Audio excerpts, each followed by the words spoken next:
Hello again, and now we are continue our matchmaking video series to the part 2. Uh, and now we are going to dig in those skills, what it means in sports and games in generally, and what they are meaning in this World of Tank. Last video we went through this bad experience, which is the main reason for this whole video in generally matchmaking, behind the matchmaking, and we came up this deviation between teams. It's a root cause of this whole thing. So that was at the part 1 video. Now we start to talk about those unbalanced teams when we are talking about skills. And let's start the transfer the analogy for the other sports or other sports itself. So in sport teams, for example, hockey or basket team or whatever, uh, I have this question: which team is going to win and how devastating outcome will be? And I have two cases what I am showing here. First case is that both team has same equipments. In the World of Tanks we can see that they pretty much have same tanks and so on. But another team is unskilled amateurs and another team is high skilled professional. Which team will win? And now let's forget that uh, World of Tanks and let's think about this point of, for example, hockey team's point of view. If we have two hockey teams, they have same skates and so on, but another team is unskilled amateurs and another team is professionals, skilled professionals.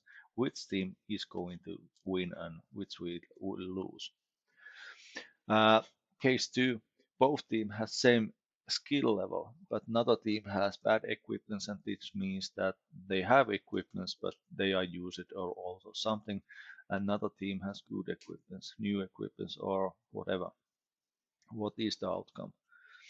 Uh, the outcome of these is that when the both team has same skill level, it isn't so devastating the outcome. We cannot estimate how it's going to go. For example, in a hockey, because for example, those hockey sticks, whatever they are, both team, if they know how to play and use them, it doesn't matter. But if the equipments are the same, but there's a skill gap between those players, the outcome is much clearer. This is pretty easy, the analogy to go forward.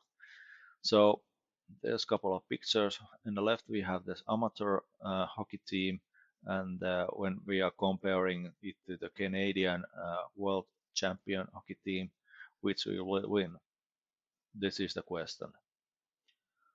In general, they both have same level of equipment. Even those amateurs can buy pretty much same equipment as those Canadian players have. So yeah, the outcome is that, or the answer is that skilled team always win, no matter what the equipments are.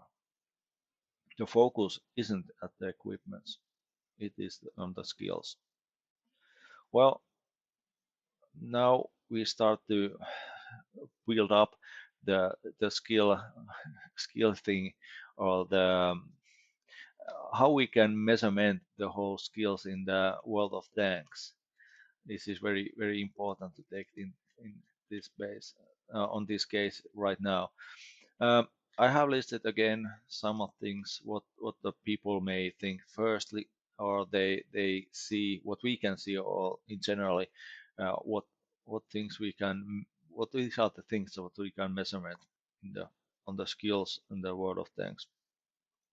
Amount of played battles, amount of played years, grinded tech trees or tiers. If somebody has been grinded some higher tier 10 tier 10 tech 3 tank, special tanks, and now I'm talking about those 279Es or chieftains and so on. Mark of excellence, we are talking about those markings on the tank's barrel. How many of those there could be, or none, one, two, or three, and statistics. Uh, and now let's go this list, go through again. So amount of played battles. To be honest, it doesn't tell nothing about player skills. I have been facing the players who have been played 150 150,000 games or something battles during 10 years, and they don't still know how to play it. So it's raw and ugly truth, but the amount of played battles doesn't tell anything about the skill level. It might tell a lot of the player itself, but it doesn't tell how good it is. That's ugly truth. And same goes to the played years. Somebody could play it, like I said, 10 years, but it doesn't tell that it's a good player. This goes exactly the same way as the many other sports or hobbies. You may have been uh, played guitar for the 30 years, but if you don't learn anything during those years, your skill level is still very low. This is just one example. Grinded tech trees or tiers, it tells even less. Because the grinding tech trees is easy. You can achieve all the tanks on the tech and all the tech trees just playing this game, no matter what level you are playing. If you are playing poorly, in some point of many years, you can get all those tech tree tanks and all the 10 tiers tanks. So it doesn't tell anything about the skills of the player. Next thing is special tanks. Well, this is a little bit different thing. Um, in olden days, or let's say a couple of years ago, it tells a lot because it was harder to get those. You have to have skills to get those, to reach those tanks. But like I said earlier in a previous video, you can basically buy these tanks, for example, 279E or Chieftain from the eBay or something like that. Uh, and if somebody is buying these tanks, it doesn't tell anything about skill. And I have been facing past too far half a year or year. I have facing many times players who have chieftains or 279Es, and the skill of those players is very weak. It's a little bit sad to see how they are how wasted those most overpowered tanks are in the hand of those skill level players. But um, it's it doesn't tell anything. Those special tank nowadays. There's events and where you can buy the bonds and so on. So everybody can reach those tanks, or almost everyone, if you have money and you are right place on the right correct time, so you can get those.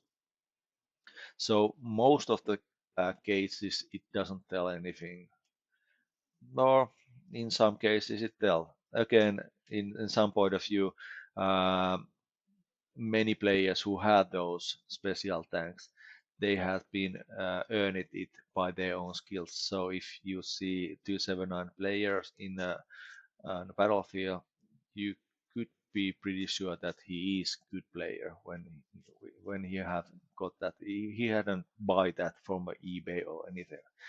But yeah, let's go forward.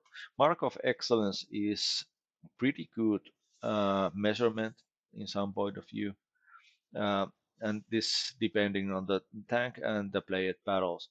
Um, if the player has tank which doesn't have any kind of marks and he has played 100 battles or more, it tells pretty much the own story about it.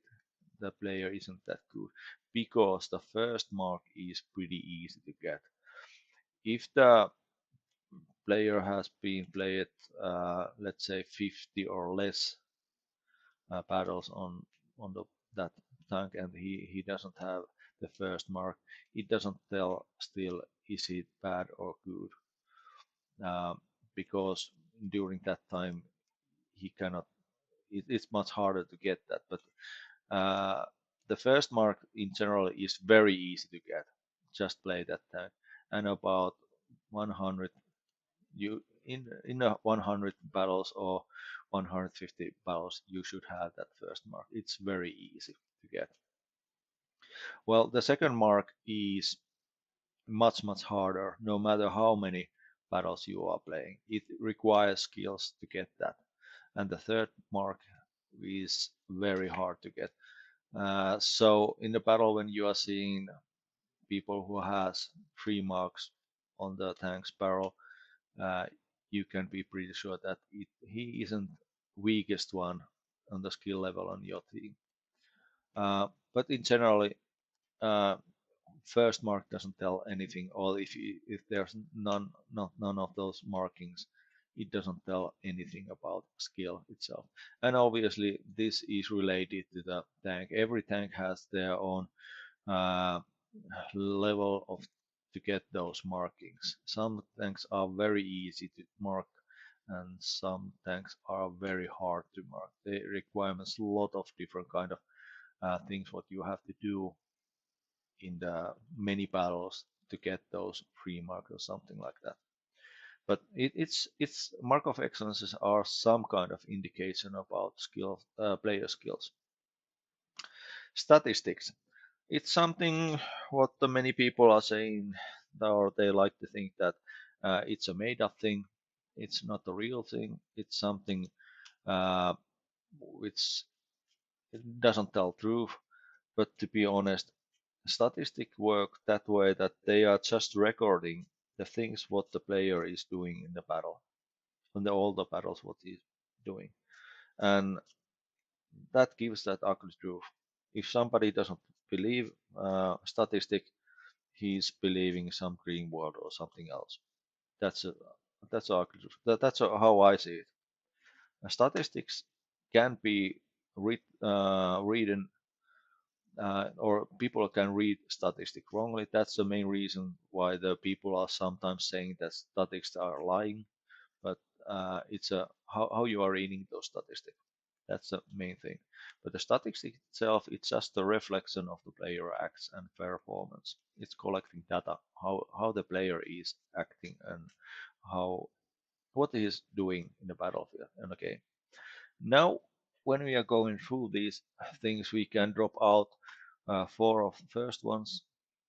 Let's keep that mark of excellence, and now we are going forward with the statistics itself. So they are reflections of the player acts and performance. What kind of things, what kind of statistic values or something we can read and what we can gain up of from them? There's a lot of different kind of statistics around the world of tanks. And let's start with most common, which is win rate. This is something what the game itself offers. Uh, Next one is the VGR, which is the statistic value what the game offers. Then there is a third party uh, tool, which is this XVM VN8. And last on this list could be a much longer, but I don't. This again, this video is going to be very long again, like a previous video, and I don't go so deeply this statistics thing. But the last thing is very interesting if the we want to analyze the people's how the people is evolving forward and how is development his own skills and how what is the truth about all the skills behind the one player. And if you want to dig that out, we have to start to look the history of the statistics and trends. uh, what this means, win rate, it's a very good value to pinpoint. It tells a lot of players' effectiveness, and this is something which again I could easily made one video of it itself, but no, shortly it means that in generally in these kind of online games and these game types, there is some amount of battles what the player is always losing, and some amount of battles what players is always win. And some amount of means that there's roughly some kind of logic is that uh, this is not 100 truth, but it gives an idea that 30% of the battles what the player is playing, he's going to lose every. It's a fact. He's going to lose 30% of the battles on the team what the matchmaking is giving. There's also 30% of the battles what he's going to win always. And between these, there's a gray area, which is that 40%. And in that gray area, uh, player can affect the outcome. What is the his team's winning percents? And that's a principle behind this whole thing. Uh, that is the reason why somebody could have 42% win ratio. Why it isn't, uh, let's say 30 or something. It could be a very small under the 30. It cannot be not so small that win ratio. In some case, some reason, same reason, somebody could have 62% win ratio, but he cannot have 80% win ratio. It's impossible. So the real area where we are moving in this whole idea, all principle is that it's about 40 to 65%. Between this is the scale what we are talking about. And while these there's a lot of numbers and the scale is pretty big, and in some cases those only divided those percents when we are talking about two win ratio, it's very small. In reality, the gap could be in the skill level is could be a very big. And I mean that if we are talking about player who had 48% win ratio and another player have 51 win ratio, there's only uh, 3% between those. It may not sound a lot, but when we are remembering this principle, how it works, it is the gap is very huge. And when we are comparing 51% player to the 60, the unicorn, 60% win ratio player, it's huge that gap between those. And what this means, these numbers, yeah, roughly I like to see that when the player has 50% or the more, let's say 50 to 52, he is good player. He is time to time carrying the battle, and he does something effectiveness to the battle which leads to the own team win. When the player has less than 50%, let's say 48 or 46% win ratio, it tells that he is more a tourist, so called, in this whole team. He doesn't carry team at all. He's just wasting time there, reserving the place on the team. But he doesn't have effective positive. I know this again. We are facing something which it doesn't sounds good in individual point of view, but that's ugly truth that it means. Uh, to carry on team on the battle, depending on the tiers and what the level we are playing, uh, carrying the team is very hard and it requires a lot of skill.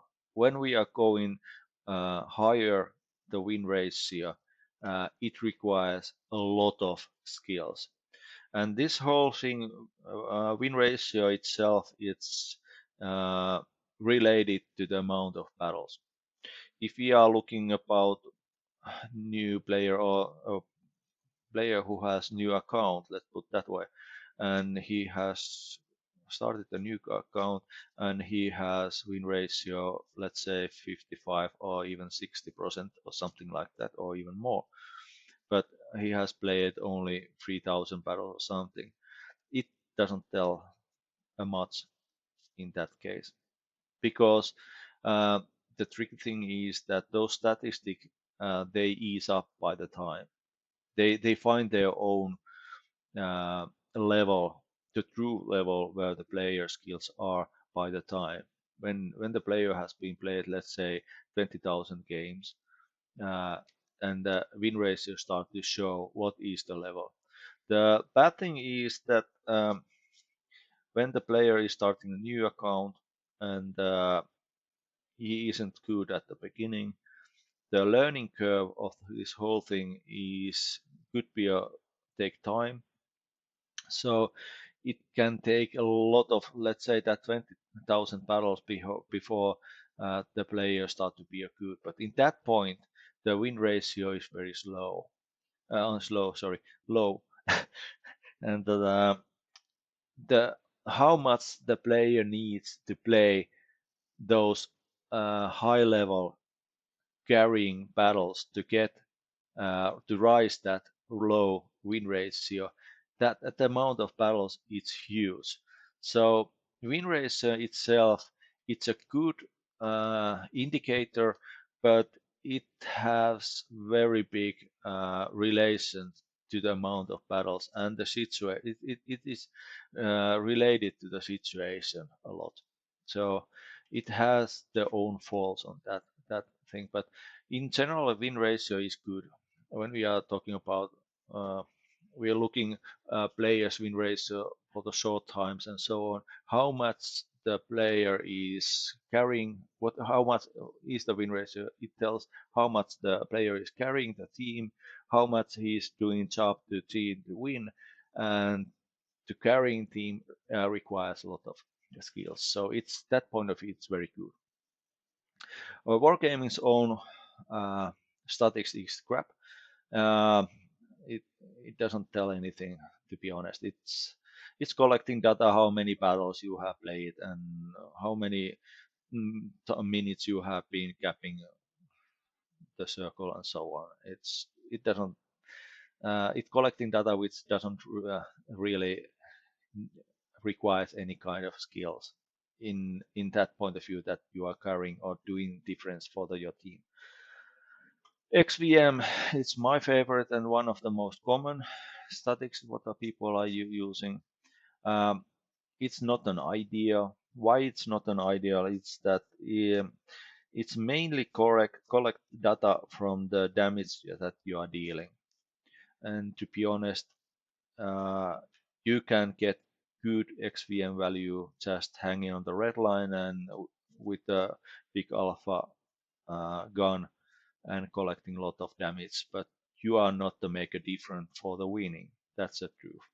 So it doesn't tell whole truth about uh, effectiveness of the player.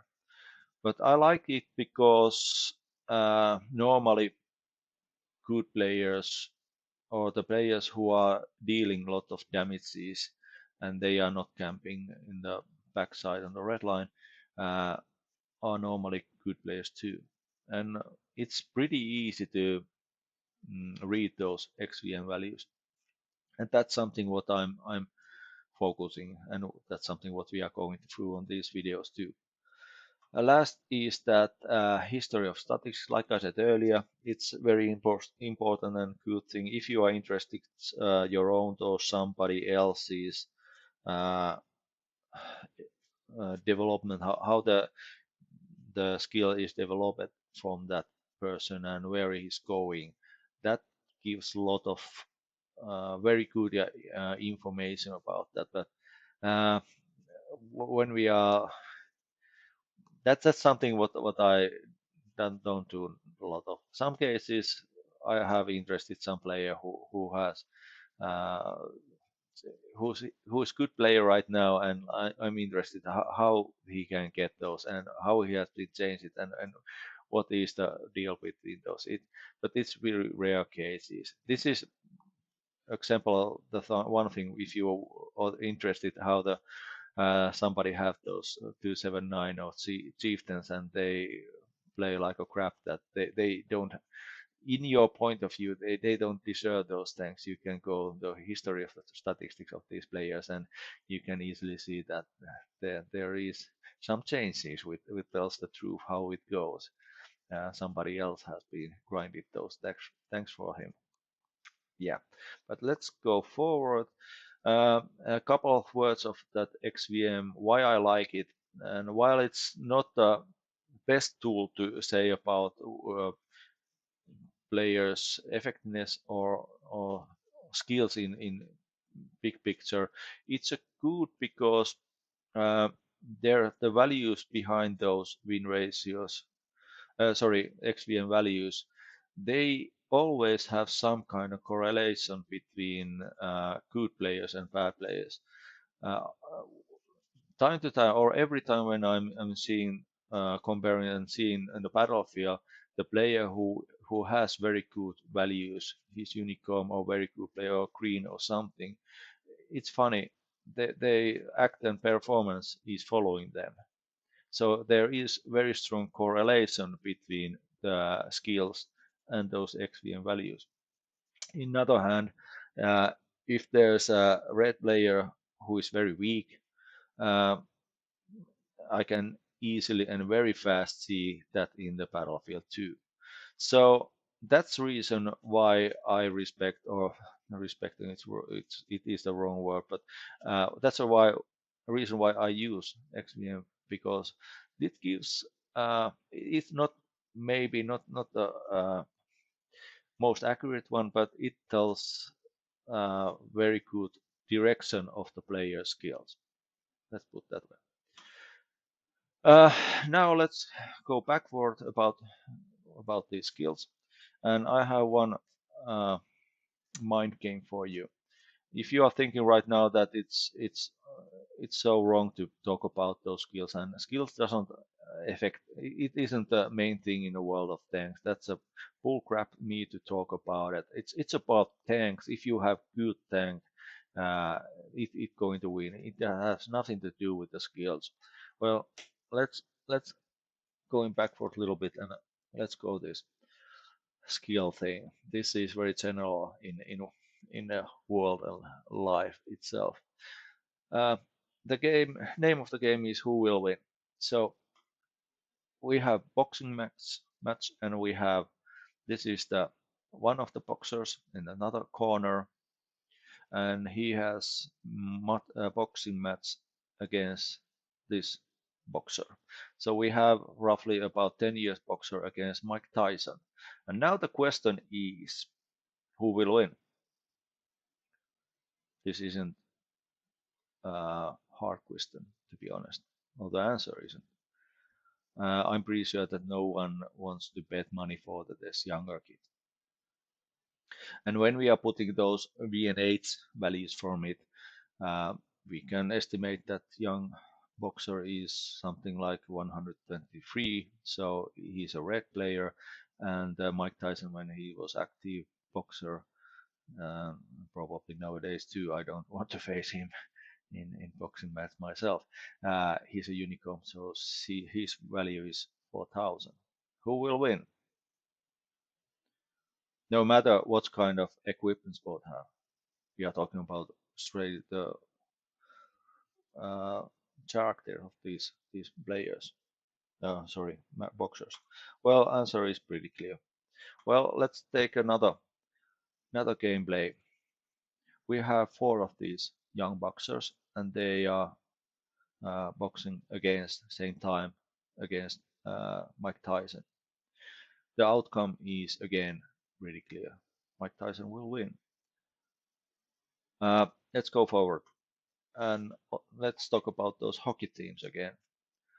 And we have two hockey teams which have same level of equipment, and I'm using these same pictures what I used earlier in previews. those analogy from sports thing. We have this amateur team, and they are playing against Canadian Championship hockey team. If we are putting those VN values, VN8 values, it's roughly like this. Now you can make an image on yourself and of this situation. Which is the team what you go into bet for your all life savings, for example, if you have to bet something? Who will win? Well, it's pretty clear. And this is very simple analogy. Not whatever feelings you get about those hockey team player skills or something. This is the rough, ugly truth behind this whole thing. Uh, in You may say so that in real life, this kind of situation you don't have to face it, and that's the truth. Uh, these amateur teams, which have this, which could have this kind of VN8 values, they don't face this Canadian team. Yeah, that's true, and that's a fair thing. But the only difference is that World of Tanks, this is very common. There are no any kind of limitations. In World of Tank games, this amateur team can face Canadian world champion team. That's a big difference. Transferring the analogy from a hockey, let's go forward. Uh, let's go much deeper. Roles in hockey, there is the forwards, which are the players who are aggressive. They are searching for the during the goals, and they are attacking. They have very specific positions. They're very important that they have those positions. They have to play on those positions so they can be effective. There's a defense player, two of them, and they also have their own roles and position. They are not so active, aggressive, but active still. And obviously, there's a goalie. And this setup is very important if this team wants to win. This is very important thing. This I guess this is pretty clear for everyone who has some kind of idea how the hockey, how to play hockey or how it works. Now let's put four different kind of uh, situation or made up situation. Again, we have these three roles, but we have same amount of players, 5 players, but they all want to be a forwards. They all want to be on aggressive players who who are attacking. But there's no goalies, no defense.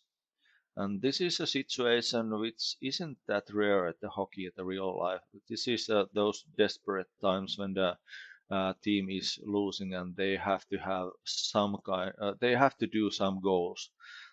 This is last desperate thing what they can do. They get the extra player for the chasing the goalie for the extra player on the forwards or defense or something like that. But this isn't ideal. Most of the time, this doesn't work. And if the hockey team is starting in this layout, this team is going to lose. Let's go a little bit crazier. We have one forward which is YOLOing, being aggressive, and we don't have any kind of goalie, and we have very passive for defense player on uh, on our own side, and they are just camping over there. What is the outcome? This team is going to lose. Let's get a little bit crazier again. We have those same 5 players, but now we have one forward who is yellowing on the front. We have one defense which is hanging on the own sides, a corner, very passive, and we have 3 goalies which are all over the place. This team is certainly going to lose, no doubt about it. And the last example, we have 3 forwards who should be aggressive and attacking, but they are camping on the own side's corner. They are very passive over there, and the team has two four defense. One is YOLOing aggressive on the enemy side, one is on the own sides, and we have one goalie who's camping totally wrong place on the own corner. This team is certainly going to lose. It's pretty clear, and I'm pretty sure that everybody knows how this goes. Why the ES are using? Because they have their own roles and all positions. This is in the hockey. So I'm not talking about equipments at all.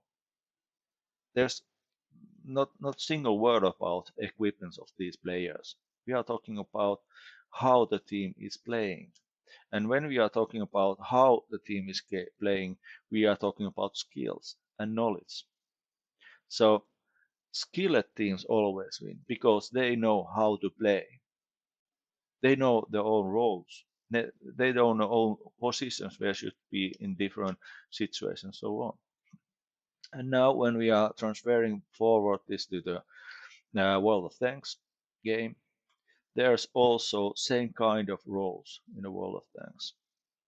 There is the forwards, which are pretty much the heavy tanks, those attack breakthrough tanks, and so on.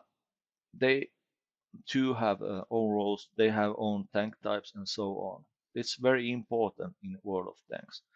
But if we are looking this whole thing as these scenarios, four scenarios, what I showed there, that people are playing World of Tanks, their own tanks and roles wrongly. We can easily see this kind of setup, what we have seen, what I showed at the ice hockey, and the outcome is pretty clear. And again, when we are backing up, it's not about those tanks, it's about how to play and the skills. And the main question is what is the skill level when we are talking about VN8s? What is the skill level to reach to that correct way to play, and how much we need the skills and so on to reach that? So, in this point, I like you to finally, this is the last point, what I like you to figure it out that this is all about skills, not those tanks. This game isn't not about it's not about tanks, it's about skills, to be honest. And many people are saying at this point that this should be an I'm wrong because we are talking about team, and this whole World of Tank game is relied on team play, and that's part of the truth because it could be a team playing that when or many people are saying that you should play in a clan and or a platoons that you get this team play that you play as as a team. But to be honest, is that if I'm if somebody is playing on a platoon but they don't have knowledge skills of this game, uh, they are not playing any better. No matter or the whole team is playing, the whole clan is playing as a one. They have communication system but they don't have skills to play or knowledge to play this game. Uh, they don't play any better. So the fact is that the skill is rely on the one individual's player skills and knowledge. So it doesn't apply to team itself. It applies to individual player. Individual player have to know how to play with the other players. Uh, they have to know what kind of things the enemy could do. Uh, it's not about relying on the others, but it's a more about knowing what the own team members are doing, how you can support your own teams. You have to move all around on the battlefield, and it's a skill which is related to the individual, not the team itself. So again, this whole thing is relying on the individual skills. That's about it. Again, 40 minutes. This was also a long video, but we are more than half on this whole video about matchmaking. Last part is going to hold, uh, I'm talking about how these two parts, what we have gone through so far, how we can transfer and what it means in the world of tanks. And uh, more than I'm complaining or telling the problems of this, I have a couple of solutions and we go through of those. But I'm stopping this right now and continuing it at another team. Sorry, another video. Bye.